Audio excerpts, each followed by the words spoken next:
Okay, maybe we should start, and I'm sure if people need to sign in, they will gradually join us. Again, welcome to our second episode of Cal Faculty Spotlight featuring research presentation from our very talented second year faculty.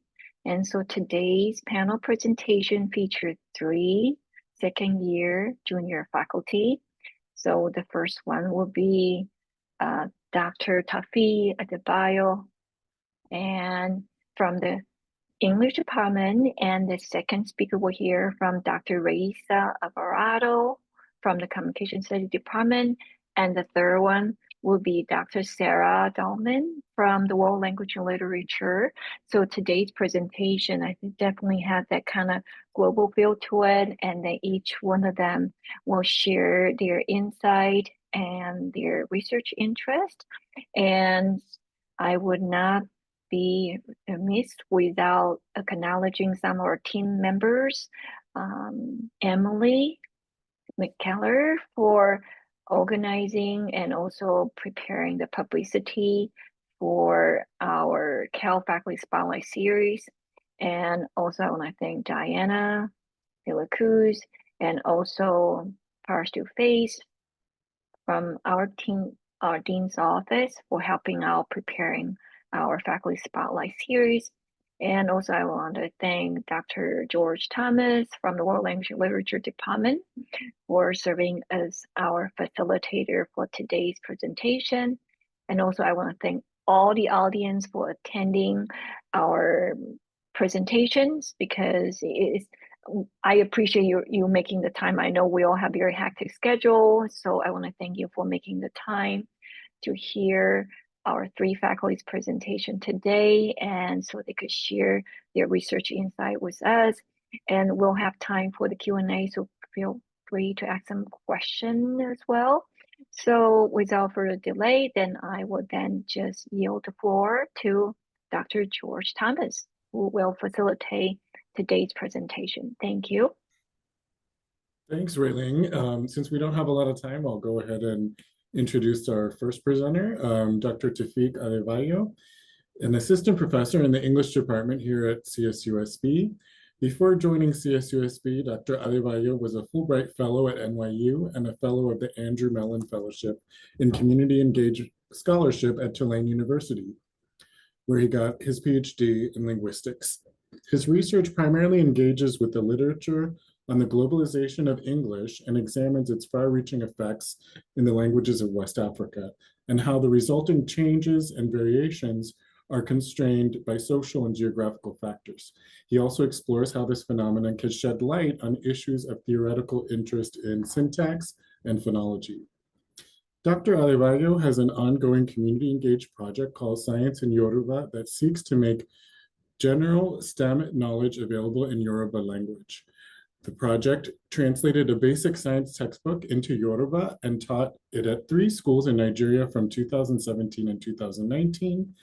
The project currently posts explainer STEM videos in Yoruba on social media platforms like Facebook, where it has more than 217,000 followers, and TikTok, where it has about 76,000 followers. So I will now yield the floor to Dr. Taofeeq Adebayo.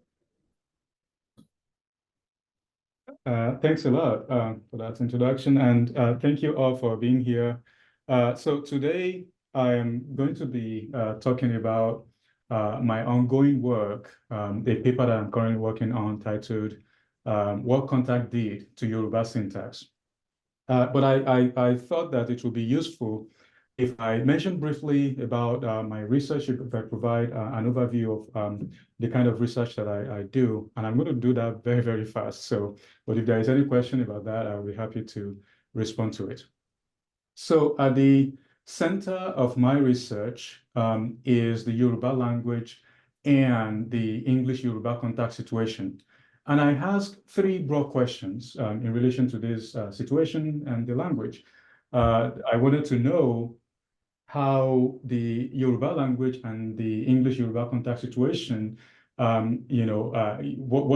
it has to tell us about the human capacity for language. And I explored this within phonology, and syntax. I also want to know what this contact situation and the Yoruba language itself tell us about how language works in society.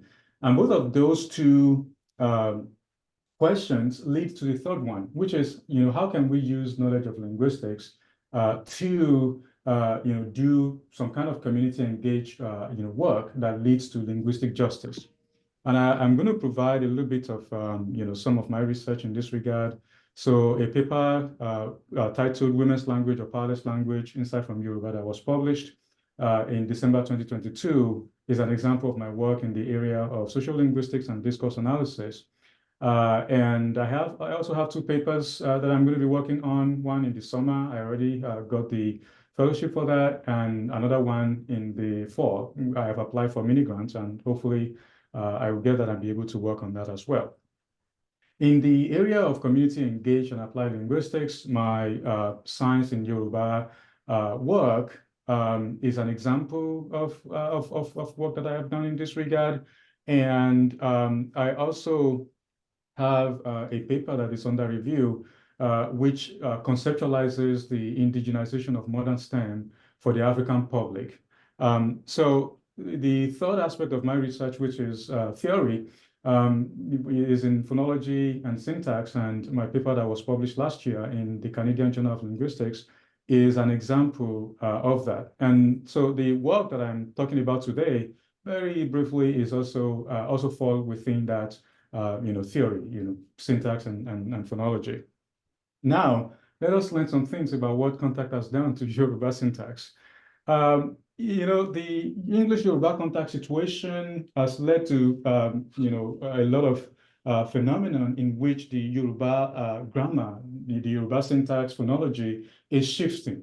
And the paper that I mentioned that was published in the Canadian Journal of Linguistics is basically establishing what those changes are for phonology, that is the sound patterns of Yoruba. So the current one is looking at what order, syntax, how do the words interact? And so I've identified 5 different, changes that are taking place in the Yoruba language, all thanks to the English language. However, because of time, I would only talk about one of these, which is the differential selection of weak pronouns in the Yoruba language. So the changes, those 5 changes, result in variation, and I have categorized this variation into 3 different classes. Stratification-driven variation, what I'm calling lexicon-driven variation, and free variation. But because of time, again, I will be focusing only on stratification-driven variation. Now, the next question is, what is variation? So when linguists talk about variation, classically, we think about situations where you are saying the same thing, but you are using different linguistic forms to express the same idea. So, for example, if you pronounce 4, the number 4, some people pronounce it 4 with the R at the end. Some people simply just say 4 without the R at the end. That would be an example of variation. And that is an example of phonological variation. Now, we can also have what we call syntactic variation where, for example, you can say something like, I didn't do nothing. And you can say, I didn't do anything. So briefly, roughly, you are expressing the same thing, but you are choosing different grammatical formations to express that. So that would count as an example of syntactic variation. And the talk today is about that. It's about syntactic variation. Now that we understand that, there is a specific kind of variation that people have explored in linguistics. This has to do with the lexicon. But what exactly is the lexicon? The lexicon can be understood as the list of all the words of our language that a speaker of a language possess. For example, we're all here. We have a list of words in our head. We know what they mean. We know how to pronounce them. We know how to use them appropriately in context. That is the list of all of those words is what we call the lexicon. Now, traditionally, it's easy to think about the lexicon as just the list of words, all of the words of English, the lexicon, without any internal composition. But researchers have found that in fact, the lexicon is not just a list of words, and those lists of words do not have, some sort of organization. We have discovered that, it's possible to actually have a group of words that behave in certain way, different from another groups of word in the same language that behave in certain ways. So what this means is that grammatical generalizations for this group of word is different from one group of word to another. And one way to think about this is if we look at some examples in English, for example. So to create a noun from a verb like convey, we say conveyance, right? But not conveyment. To say employ, I mean, to create a noun from employ, we do something like employment, but we don't do employance. So what is going on basically is that it seems like these two words belong to separate groups within the English lexicon. And so grammatical generalization, in this case, morphological generalizations, apply to them differently depending on which group is involved. And we can expand the example, look at class, we can have classify but not classate or classize, origin, originate but not originate, originify or originize, item, itemify, and we cannot do itemify, itemate, but we can do itemize. So what this means is that these words belong to different groups and grammatical generalizations apply to each of these groups differently. So now what we have seen is a kind of, where we have groups of words, but researchers have also found that these groups of words are not just, in the lexicon without any form of organization. And so people have come to the realization that the lexicon actually has what is now regarded as the core periphery organization. And one way to, exemplify this is with the Japanese lexicon in the work of Ito and Mester. And what they found is that in the Japanese lexicon, you have 4 strata. And so you have the core, you have the peripheral strata where you have loanwords. And so their description is that when you move from the core to the established loans, to the assimilated loans, to the unassimilated loans, grammatical restrictions weakens so that there is more grammatical restrictions for native vocabulary in Japanese, but the loan vocabularies that are borrowed from other languages, there is less grammatical restrictions on them, less and less, as you move to the periphery. However, very recently, the scholars Su and Jesney recognized that the pattern that I've just described for Japanese lexicon is just one way that the core periphery organization of the lexicon can be patterned. They recognize other patterns that are possible. So the one that I've described is what they regard as superset at periphery. The other one they recognize as subset at periphery, and this is kind of like the opposite of the first one. So as you move from the core, rather than the grammatical restrictions weakening, the grammatical restrictions actually strengthens. So there is more grammatical restrictions for established loan, even more for assimilated loans, even more for unassimilated loans.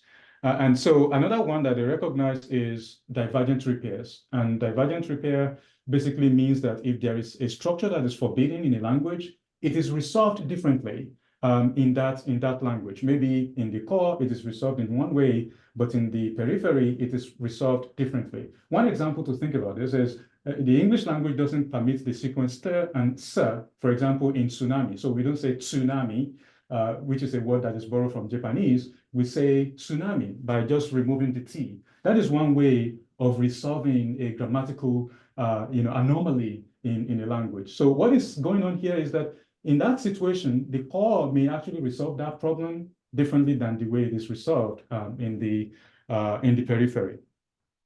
So now I am arguing that the Yoruba data that I'm presenting to you here today provides evidence for another kind of core periphery organization that I'm referring to. I'm calling complementary subset, and I'm going to be talking about that very briefly, what that means. So very briefly, the major changes that have taken place in Yoruba, I would be illustrating with just one, which is the differential selection of weak pronouns. And I want us to pay attention to the third person paradigm here. This is the pronouns. These are the pronouns of the Yoruba language. Now here, O in the third person is what corresponds to he or she. A vowel, it can be any vowel, is what corresponds to him or her, and re. And e is what corresponds to is or her. For example, is pen, her pen. Now, when we look at this, what will be important is actually looking at these two, the accusative form and the genitive form. What happens is that when we look at the Yoruba verbs, we see that they behave in the way that you would expect any verbs in any language to behave. So they select accusative with pronouns. So for example, you say Ade didn't pay. So that is basically Ade is calling him. So him is selected, that form is selected by the native verb pay. And that is the normal thing to expect. However, when we look at loan verbs, when Yoruba people use loan verbs, we see something strange. Rather than the loan verb selecting the same form of pronoun that native verbs select, loan verbs instead select something different. They select something that will be equivalent to the English language is. So when someone says then Ade call Lure, they are not saying something like Ade is calling him, but they are saying Ade is calling his, to mean Ade is calling him. Now, when we look at, okay, so what is going on? Do we have the same thing going on for native verbs? We see that when we try to use the same verb, the same pronoun, the genitive pronoun, with native verbs, we see that that is forbidden. When we try to use the normal accusative weak form with loan verbs, we see that loan verbs also forbid that. And so we see that precisely exactly the grammatical demands that loan verbs have is exactly the grammatical demands or the grammatical structure that is forbidden by loan verbs. So, and vice versa. Now, this is a core periphery organization of the Yoruba lexicon. Different structural demands are enforced based on the lexical origin of the verb. And this is an example of what I'm referring to as stratification-driven variation, where the stratification in the lexicon determines how we combine words in syntax, in grammar. So what this means basically is that the native verbs are at the core. They select weak pronouns as their objects, accusative weak forms, but loan verbs, on the other hand, select genitive weak pronouns. And so that's an example of a core periphery structure. However, this lexical stratification does not exhibit any of the core periphery patterns of Sue and Jesney 2018. I argue that this exhibits a different pattern that I refer to as complementary subset. What this means is that structural adjustments that is enforced on the course of lexicon is precisely the structural adjustment that is forbidden for the peripheral sublexicon and vice versa. To conclude, the contact between English and Yoruba has led to syntactic changes. I have identified 5 of those, but I've only mentioned 1 of those because of time in this talk. Most work on the core periphery organization of the lexicon have been limited to phonology. A lot of work has been done in phonology about how the lexicon can be organized in the core periphery fashion. But I'm showing here that the Yoruba data provides evidence for that the core periphery organization of the lexicon can have consequences for syntax as well. So the 3 patterns of core periphery organization attested in the literature are not the only patterns that is permitted by the human language. I am showing here that the Yoruba data provides evidence for another pattern that I describe as complementary subsets. And that's it. Thank you.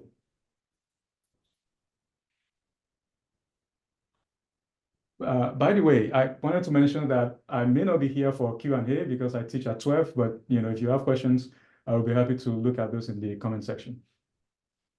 Or should we just allow Taofeeq time for you to answer people's question if people have any question? What do you think, George? Okay, yeah, sure. Does anyone have any questions? I actually have a meeting at 1, so I'll have to run as well. So I would appreciate if we could. Oh, continue. Yes, please. Okay, well, if anyone has any questions for Taofeeq, you could put them in the chat as well. So our second presenter is Dr. Raisa Alvarado, PhD, Assistant Professor of Communications and Media Studies here at Cal State San Bernardino. Her current research and teaching specializations are rooted in critical gender studies with a focus on Latina and Chicanx rhetorical criticism, feminist media studies, and the rhetoric of social movements. Dr. Alvarado serves as the inaugural editor on the inaugural editorial board of Communications and Race, a journal for scholarship on the centrality of race, racism, and colonialism in the praxis of communication, and is currently serving on the executive board of the Rhetorical Theory and Communication Division of the National Communication Association.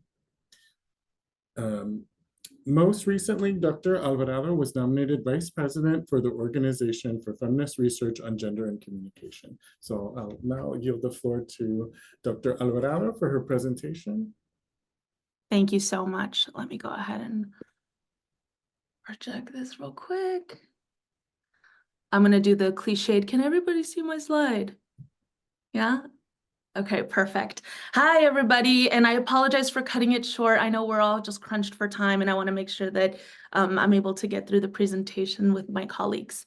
And so today I'm here to talk to you about my latest research. But before I kind of get into the title of that, I did just want to emphasize kind of my educational trajectory. I'm a proud Cal State alumna. I received my BA from Cal State San Marcos, my MA from Cal State Long Beach, and my PhD from the University of Denver. I also really want to emphasize my identity as a Chicana or Mexican-American scholar, first generation. My mother and my father were born in San Luis Potosí, Mexico, and immigrated to this country. I mention that because it really informs my epistemological position and academic orientation. I operate from a Chicana epistemology that's rooted in the intersections of race, ethnicity, gender, sexuality, class, and really critique dominant Eurocentric, settler colonial, and patriarchal ways of knowing. I value Indigenous knowledge, oral traditions, and lived experiences as valid forms of knowledge, and emphasize the importance of community, solidarity, and social justice in knowledge creation and dissemination. Methodologically and theoretically, I align myself with the following areas. I explore the critical rhetoric of marginalized communities and the visual, digital, and technological modes through which communities resist and recontextualize dominant representations of themselves, with a focus on Latinx rhetorical criticism, visual culture with a focus on the visuality of social media, intersectional feminist methodologies, and feminist media studies. My work bridges the gap between past and present forms of rhetorical resistance. I just wanted to offer a brief snapshot of my current publications, where you can find my work, and the themes and topics that I engage. Currently, I have two manuscripts in press. The first one is a co-written piece with Dr. Flores and Dr. Moreira, a critical analysis on Disney's Encanto. The paper won the top paper award in the Media Studies Division of the Western States Communication Association, and is currently in press in the International Journal of Communication. And I also have an article written, co-authored with Dr. Moorman, No Sabo Girls, Transnational Latinidad as Discursive Practice via Social Media. This article was recently accepted at the 74th Annual International Communication Association in Australia. This year, they had a 37% acceptance rate. And this article is also currently in press in the Communication and Race Journal. And so when it came to kind of speaking about my research, I chose to emphasize or really kind of talk in detail about this co-authored piece with Dr. Moorman to give you a little more insight into my scholarly identity and the kind of research I do. So for those that are unfamiliar, the term no sabo is an intentional mispronunciation or malapropism of the Spanish phrase no sé, meaning I don't know. Specifically, no sé is correct Spanish for I don't know. However, no sabo is the incorrect or mispronounced version, where sabo is used instead of the correct sé. The term no sabo has become a kind of meme and a way for Latina people in US America, especially younger folks, to poke fun or draw attention to their lack of Spanish fluidity. It acknowledges in an exaggerated, self-aware way that the person does not know or cannot properly speak Spanish despite their Latina heritage. So in essence, calling oneself or being called a no sabo kid refers to a Latina person who lacks full proficiency in the Spanish language. The term embraces and makes light of this perceived cultural deficiency. I have always been interested in kind of this ethnic, cultural, linguistic gatekeeping, which drew my attention to this topic. Now, my really kind of focus is Latina girls in US America, and in particular, the unique obstacles and kind of context that they must navigate on a daily basis. First, Latina girls deal with intersectional discrimination and marginalization based on their gender, age, race, ethnicity, and language abilities. They exist at the intersection of specific positionalities that create both limitations, but what I'm going to argue is, and most importantly, possibilities. Latina girls in U.S. America also face societal trivialization, excuse me, of adolescence, and really negative representations of Latina youth in popular culture and academia. Often this kind of reductive archetype of the hot Cheeto girl.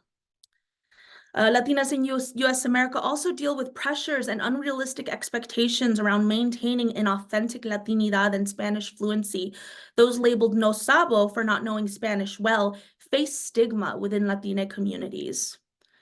And Latina women or girls in U.S. America also have to navigate hybrid cultural identities between their Latino heritage and American experiences and upbringings.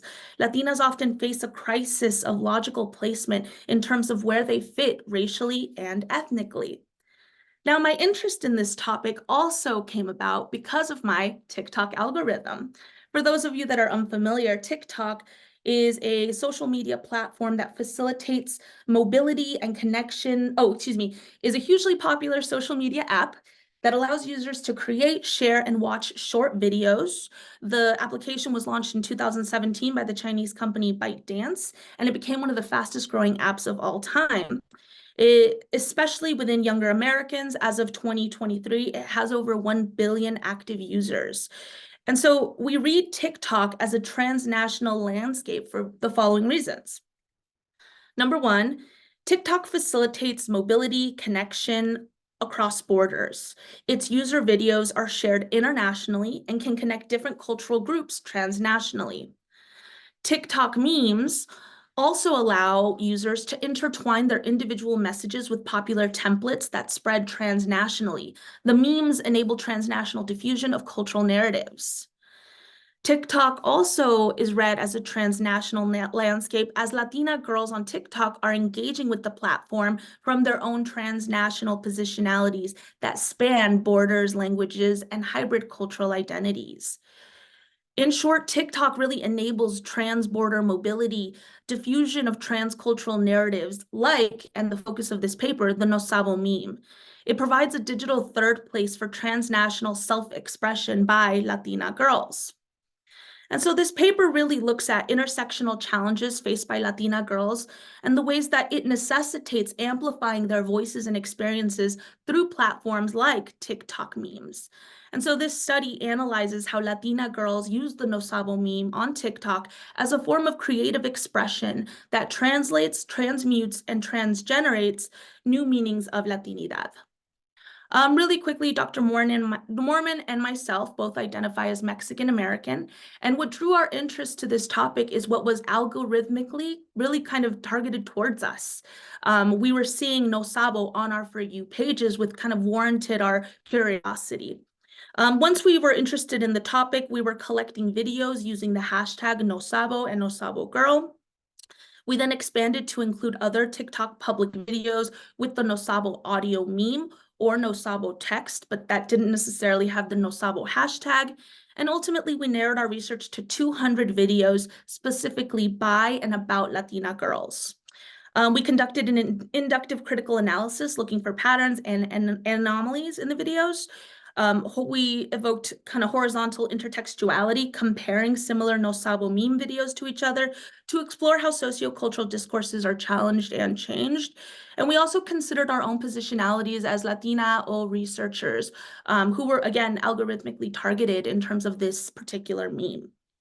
And so what our researchers ultimately found is that there are three grand themes that kept coming up for Latina girls as it relates to the No Sabo meme. They were either translating, transmuting, or transgenerating for the sake of really kind of embodying the meme and reclaiming it. And so the first meme, translating, refers to videos that renegotiate meanings between Spanish and English and critique language policing. It refers, and these videos referred specifically to music Tejano superstar Selena Quintanilla as the ultimate archetype of the No Sabo girl. Particularly, those that fit under this thematic category refer to Selena, Selena's music, and her image to perform narratives about translating between Spanish and English languages and cultures. Let me go ahead and play one of the memes. El chiquitela pa' que me 512. Can y'all hear that? Oh, okay, perfect. Let me go ahead and replay it. So it says, when you no sabo, who likes Selena and your Spanish-speaking friends judge you. El chiquitela pa' que me 512.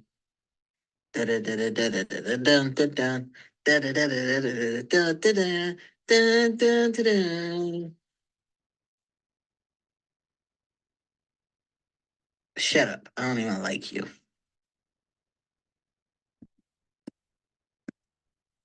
Oh. El chiquitela pa' que Sorry, I was having issues embedding that video. Ultimately, what we found is there's a prevalence of videos linking Selena's music story to the girl's inability to effectively translate meanings between Spanish and English. Selena represents the crossover narrative spanning borders between Spanish, English, US, Mexico, and a rejection of machismo. What we found is that the girls are adopting Selena's music to tell stories about the awkwardness of being no sabo and failing at Spanish-English translations. Their imperfect translations refuse to position them as historical brown girl translators or servants to dominant groups. So in essence, the translating theme highlights how Latina girls use Selena's crossover icon status to narrate their own feelings of fully translating between Spanish and English. This allows them to translate new meanings of cultural belonging that transcend rigid language authenticity standards. The second theme that we identified was transmuting. These are videos that offered pedagogies to reshape understandings of Latina, Latine identity. It refers to videos that represent the girls as direct discussants of their no sabo positionality, thereby transmuting or converting the negative discourse around the phrase. You speak Spanish? Not very well. I understand what everyone is Okay. saying. I'm too sheepish to speak it back myself most of the time. Why do you think that is though? I think I sound stupid. And I'm afraid of Mm. making mistakes and like getting corrected because my cousins were always correcting me. So I guess in that sense, I am a no sabo kid, but like I do understand. It's not my fault. I didn't make the decision to not teach myself Spanish. That was a decision my parents made for me that have been trying to correct my whole life. I've taken Spanish in high school. I take Spanish online. Do you ever get mad at your parents or at your mom or dad for not teaching you All or the like time. enforcing that? All the time. I've told her so many times. Like, this was a mistake. You should have taught me. I really regret that. And she speaks fluently. Oh yeah. We've decided that if I ever have kids, she will teach them Spanish. If I can't do it properly, she will, because I'm like, we gotta course correct this lineage. You messed up with me, but we're gonna fix it. You speak Spanish? Not very well. And so transmuting was really about girls moving into a more agentic positionality, converting no sabo from just self-critique to commentary on Latinidad and cultural identity. These videos served as public pedagogy, instructing larger Latina girl communities by leveraging TikTok's digital form outside of formal institutions. What we found is that girls in this category transmute narratives of Latinidad by providing examples and lessons about self-transformation and inclusion. They also showcase the girls shape-shifting their positionality around language, nationality, and race to claim spaces of belonging as no sabos. Ultimately, the transmuting theme highlights how the Latina girls use their TikTok videos as a form of public pedagogy to convert or transmute negative no sabo narratives into a more inclusive conceptualization of Latina belonging and cultural identity. The third theme that we identified is transgenerating, and these videos were twofold under the same category. And these were videos that modify and transmit knowledge across generations, partially through representations of mother-daughter relationships.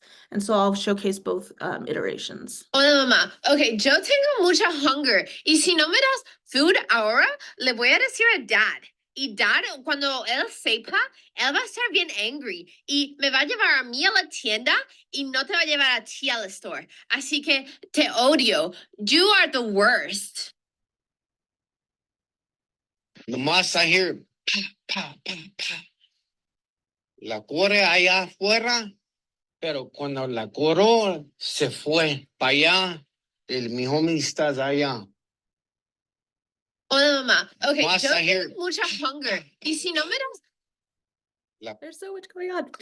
Okay, so the theme of transgenerating is really kind of playing with the complexities and the pressures of accurately and effectively transgenerating the Spanish language from mother and daughter.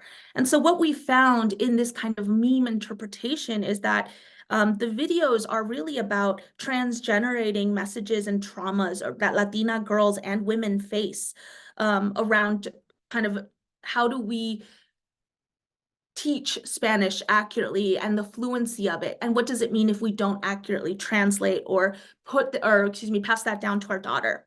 And so what we found is that the mother-daughter dyads are representing spaces separate from dominant patriarchal communicative structures and policing and regulating. Their relationship allows narratives privileging female-centric concerns.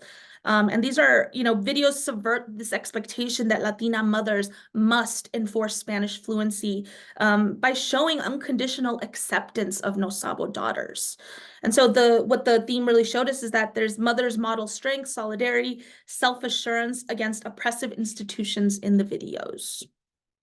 Overall, the transgeneration visions of mother and daughter relationships reframe to transmit knowledge that resists social traumas and reaffirms positive emancipatory visions of Latina girlhood across generations. So ultimately, what our paper found is that while no sabo is still used as an epitaph against Latinas lacking Spanish fluency, the meme provides an opportunity to productively deconstruct rigid notions of Latinidad.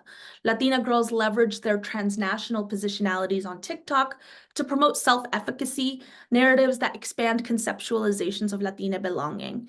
And what we ultimately found is that through translating, transmuting, and transgenerating, the videos force translations defying language authenticity standards, transmute Latinidad through public pedagogy of self-transformation, and negotiate mother-daughter bonds to address social traumas.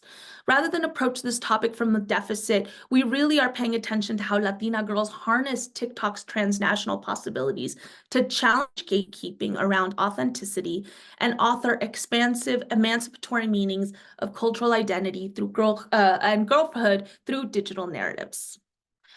Really quickly to touch on where I'm going academically in my work, I'm currently working on editing my manuscript, which is actually the second chapter of my dissertation. It's an analysis on the Be Forever American Girl series.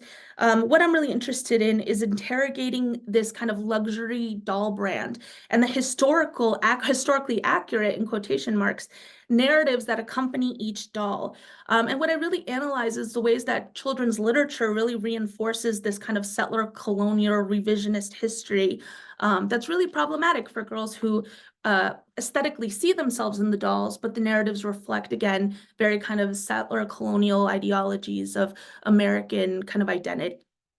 In the future, what I really kind of want to do, and I'm starting to really kind of look around for where this book proposal is going to fit, but my goal is to really create a guide, a sort of for adults, mentors, educators, and community leaders, offering case studies and strategies to better support, uplift, and work with low-income girl of color communities.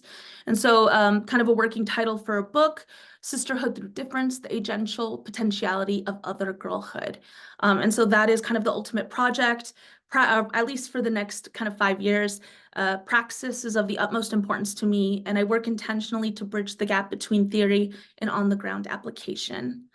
Thank you so much for listening to my talk, coming to my TED Talk. Great, thanks so much. Like, so it was a very interesting presentation and a lot of connections with the other one, with talking about language contact. Our final presenter is Dr. Sarah Dowman, Assistant Professor of Spanish in the Department of World Languages at CSUSB's Palm Desert campus. She earned her PhD from the Department of Spanish and Portuguese at the University of Maryland in 2019 and was a visiting assistant professor at Tulane University in New Orleans before starting at CSUSB. Her research analyzes the relationships among art, resistance, and contemporary activism in the context of hemispheric queer Latinx and Latin American subcultural production, practices, spaces, and communities. Here at CSUSB, she teaches courses on Latinx and Latin American culture in Spanish and English. And I'll yield the floor to Sarah. Hello, thank you for that introduction. I apologize in advance. The landscapers just decided to start up out of the window, so hopefully that doesn't get in the way. Thank you for organizing this, Dean Chuang, and thank you for the introduction, Dr. Thomas. Let me share my screen with you all. Yes. Yes. Okay, awesome. Thank you for your patience. So my presentation today is about my research interests in art and activism in transnational Latinx communities. I started off with this image that I took when I was on my recent research trip in Puerto Rico, which I will go into a little bit. And I started with this because it kind of blends a lot of the topics that I'll be talking about. So it was kind of this, stenciled spray paint on a wall that says Orgullo de Hayera Combativa. And Hayera is used in Puerto Rico, coming from Haya, meaning kind of when you find your own self to be beautiful, and when your existence is enough. And so that's kind of in resisting kind of white beauty standards, and also just an active resistance as existing in a heteronormative colony as Puerto Rico is. And also, on the left, it says, something negative about the junta that's been appointed by the US government there, and just blending these kind of messages and activism with non-normative or outside the kind of mainstream kinds of artwork.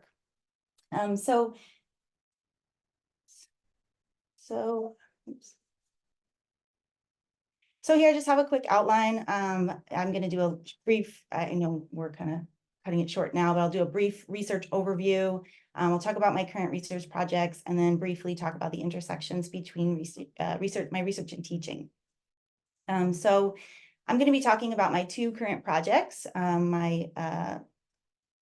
which are a forthcoming book chapter and like an in progress kind of research project that's kind of more experimental and creative. Overall, my research analyzes kind of the relationships among art and resistance and contemporary activism within the context of hemispheric queer Latinx subcultural production, spaces, practices, communities, from the 60s to 70s to the present, which more broadly focuses on the multimedia cultural production of queer Latinx punk artists. And I use these terms, queer, Latinx, and punk, to refer to a framework that contributes to our contemporary understanding of the emergent category of Latinx or Latine. And in that they serve to establish its prehistory of political resistance in subculture and in queerness. And this contributes to our understanding of Latinx resistance by shedding light on alternative practices, ideologies, and epistemologies, and by interrogating normativity, binary constructions, and the inclusivity and the exclusivity of dominant narratives. And these two research projects, one is titled Bildung and Building Critical Consciousness, a Chicana Punk Perspective, which is forthcoming in an edited volume on contemporary Bildungsroman narratives in Latin American and in Latin America, Latinx and Latin American narratives. And the second is a project, like I mentioned, that is kind of building from this research trip that I took in January that was funded by the Professors Across Borders grant that I received for this year at 23 to 24. And so I wanted to start off with this kind of word cloud to highlight my approach to the punk subculture. So my approach challenges what I call the white riot narrative of punk as a straight, white, kind of middle-class suburban youth phenomenon, to incorporate intersectional and transnational, intergenerational perspectives and experiences. And so I define punk kind of as a subculture that's characterized by multimedia cultural production. So this could be art, film, music, performance, narrative, zines, and also nonconformist attitudes, DIY practices and ideologies. And it's accessible, it's collaborative, spontaneous, and above all promotes critical consciousness. And so I made this map to kind of as representative of my journey in research and teaching in many ways. It shows the importance of thinking about overlapping spaces and conceptualizing terms such as Latinx, Latine, Latin America. And here I highlighted the sites of my current research and teaching projects and their transnational connections. So that's including LA, Ciudad Juarez in Mexico, Esteli, Nicaragua, San Juan, Puerto Rico, New Orleans, and New York, and then Coachella Valley, where I'm teaching and implementing some innovative projects that connect to the local Latinx communities at PDC. And so the first project that I want to highlight is a chapter that I recently submitted for publication. And it focuses on two memoirs of queer Chicana punk icon Alicia Armendariz Velasquez, better known by her punk name, Alice Bag, through the lens of Buildings Roman. And Alice Bag was the singer, for those that aren't familiar with her work, and co-founder of the 1970s punk band, The Bags. And she helped to form the first wave of punk rock in Los Angeles in the 70s. And her vocal sound is really, it was inspired by ranchera music, and it's a lasting influence on kind of the screaming vocals of hardcore punk music that we hear to the present day. And her first memoir, titled Violence Girl, recounts her journey to self-discovery and critical consciousness through punk rock. And her second memoir, Pipe Bomb for the Soul, narrates her time spent learning about education while living among Sandinistas in post-revolutionary Nicaragua as part of a work-study program in 1986.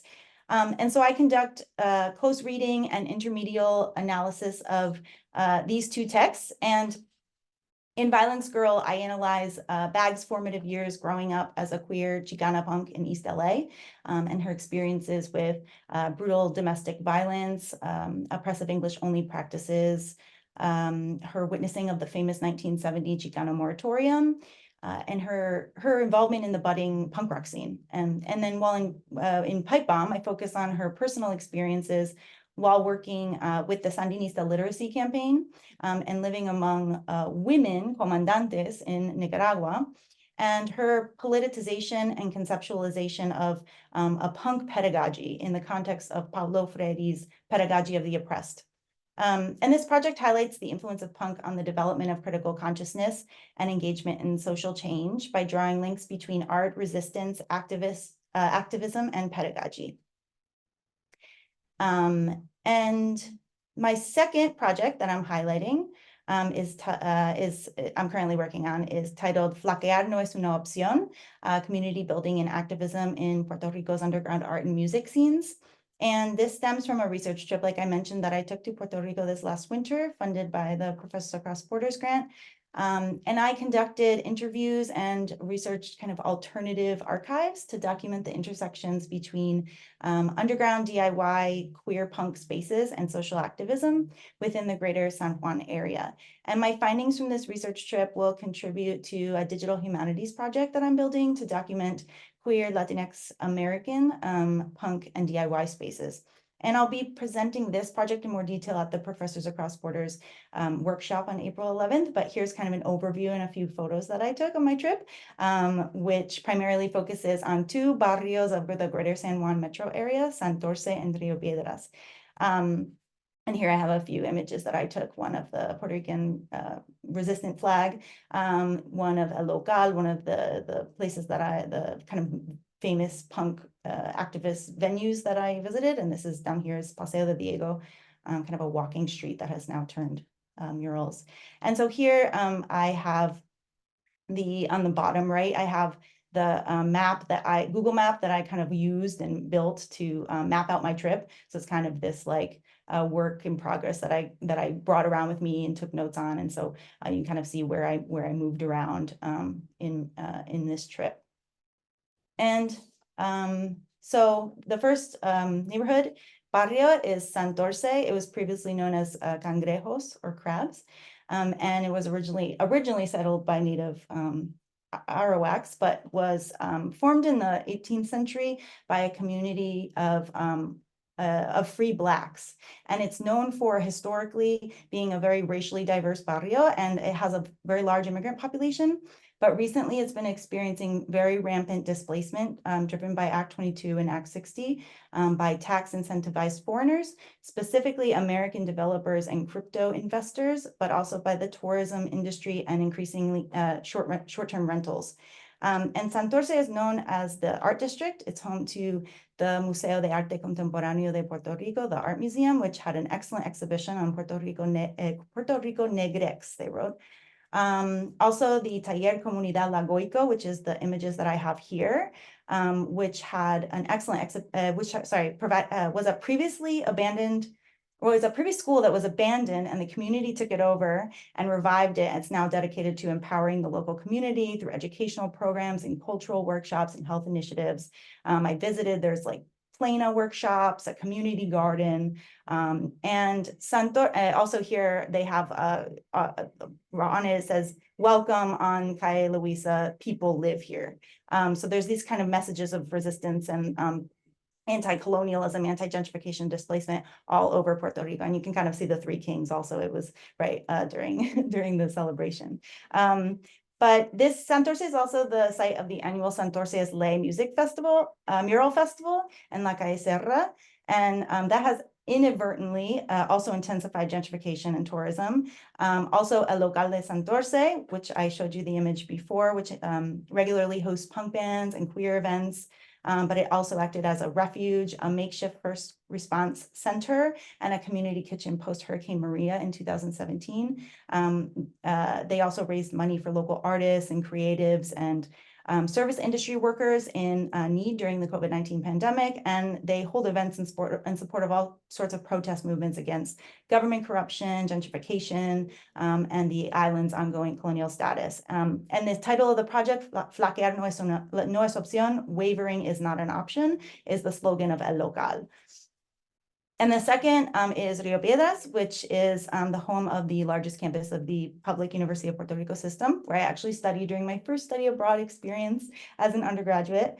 It's also been an important site of student protests throughout history and debates surrounding university reform and anti-war activism, student worker collaborations, struggles in favor of equal access to education.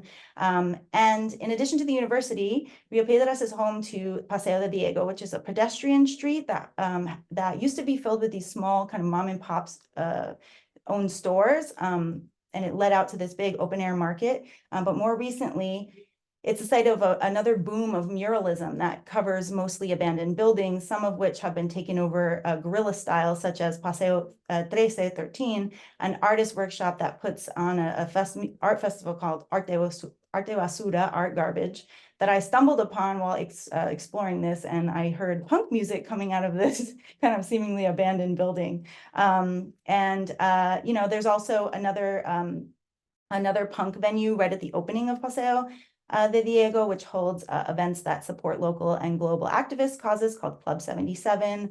I also tried to visit this very beloved cultural site multiple times, but in Puerto Rico, it's really hard to find a real schedule, so I didn't make it there, but I learned a lot about it from the people that I talked to, called the Casa de Cultura Ruth Hernandez Torres. And so here's just a few more photos I took on my trip.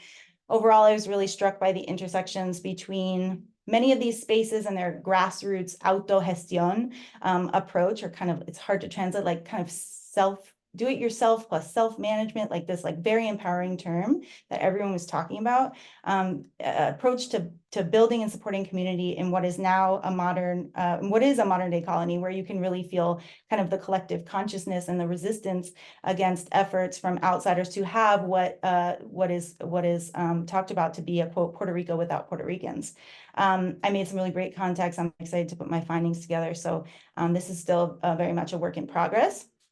I know I'm almost out of time, but the last thing I wanted to mention was student research, and I incorporate creative projects in most of my classes by assigning materials that blur the lines between theory and creative expression. And I just wanted to kind of highlight an assignment that I assigned last semester in Spanish 2900, which was on Latinx coming of age narratives. And students created their own coming of age narrative projects on the digital humanities platform, ArcGIS Story Maps, to engage in the intersections between the material and the digital, and individual and collective experiences. And so the project reflected on the important role of space and place in coming of age, both Coachella Valley and then a different geographical or imagined place of importance to the student. And so they combined research and creativity in their coming of age stories. They included narrative, history, photographs, all sorts of different things they found from archives like Calisphere. And here's just an example. I got permission from the student to share about an excellent student project that she wrote 6 vignettes from varying narrative perspectives that interact with images that she found on the Calisphere archives from the local Coachella Valley and in the other places that she chose. And so here's just a few images of some of it. When you scroll through, I wish I had time to scroll, but it kind of moves with it. It moves you along the map as you follow her narrative. And she has multiple perspectives kind of going back and forth, talking about, things everywhere from the folklorico girl that's kind of resisting her family traditions, that come from Jalisco. One goes hiking up a mountain in Palm Springs and kind of learns of her family histories in Jalisco of the past. Another is kind of a young kid eating tamarindo candy. So it was a really, it was very well written and very well researched creative project. But my hope is that it's an example of, kind of try to show my efforts in teaching to uplift the voices of our students in the wider context of Latinx and Latin American cultures. I think we're up. Yeah, sorry about that. Thank you for your time, everyone, and your attention.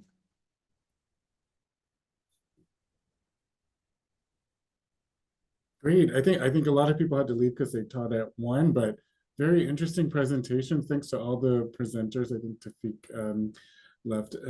Any questions? I think we have a few minutes for questions, if people can stay. Either in the chat or people can raise hands. I'm not sure if Emily can call on people.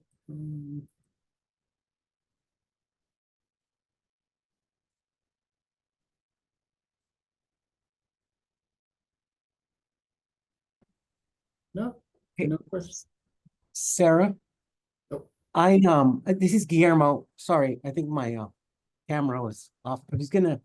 Where do you come down on the origin of punk? Because you're studying sort of punk in the Latino community, and if it's in New York, then the San Juan location really factors in because of the Puerto Rican population there.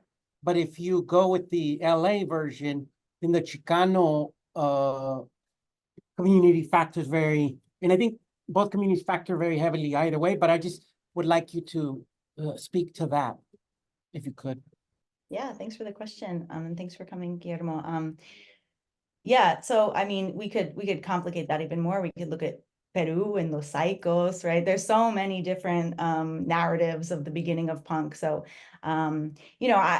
personally, I think I like to think more about collaboration. Like in my previous work, I looked at the ways that some of the kind of dominant narratives about punk are always locating specific scenes and moments in time. So it's always, the canonical texts are like, LA punk it's really specific, 1978 to 1981, and these really rigid kind of definitions of scenes. So I find it more interesting and productive to look at how, so some other artists like Martín Crudo from Los Crudos, Martín Sorrondegui, who's originally from Uruguay but works out of Chicago, has like worked with Alice Bag and has been inspired by actually Latin American bands before anything else. So I mean, I could go on and on, but I kind of don't ascribe to those like, more narrow definitions of where something comes from, because I find it more interesting to look at the back and forth kind of influences in the way that music develops, throughout time and space. I don't know if that answers your question, but I could go on and on. Thank you. Okay, it looks like Raisa has to leave. Any more questions for Sarah? It's the last person left. That was very interesting. I was very glad to see all the pictures from Puerto Rico. And yeah, that project looks really interesting that you did with the 2,900 students. It's great because I read all of these things in like forums and in concur requests, and now it's great like seeing it live because it's all very, very cool. Okay, well, if there are no other questions, thanks everyone for attending. And there's one more session, right? Do we want to do a commercial for the next one? Isn't there?